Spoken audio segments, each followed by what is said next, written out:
এয়া আপোনালোকে দেখি আছে যে আমাতকৈ প্ৰায় 2-3 ফুট ওখ হৈ গৈছে যিখিনি বননি যি আমাৰ কদমনি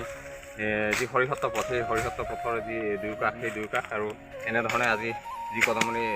যুৱ সংঘৰ বিষয়ববীয়াসকল আৰু কদমনি গাঁৱৰ ৰাইজ সকলোৱে হাতত বিশেষকৈ দাগ কোৰ দি পাইছে লৈ আহিছে আৰু টিংখাং থানাৰ যিসকল বিষয়ববীয়া তেখেতসকলো আহিলে যথেষ্টখিনি সহায় কৰিলে উৎসাহ দিলে আৰু এনেধৰণে আমি এই ৰাস্তাত বিশেষকৈ যি আমাৰ গড়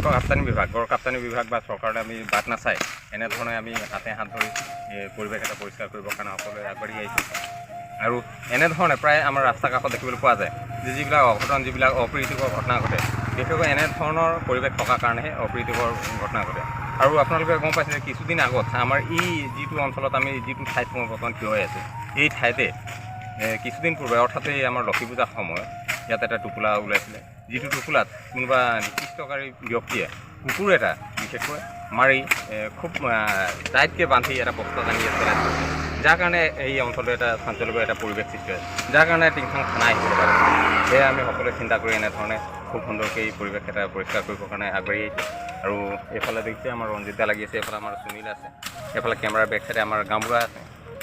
আৰু কদমনি সকলো যুৱকসকল আছে তো সুন্দৰকৈ কামবিলাক হৈ আছে আপোনালোকৰ ভিডিঅ'টো একেলগে চাই থাকক আৰু ইয়াৰ শেষত অন্তিম মুহূৰ্তত মই আপোনালোক বাকী যি পৰিৱেশ আছে সেইখিনি অলপ দেখাবলৈ চেষ্টা কৰিম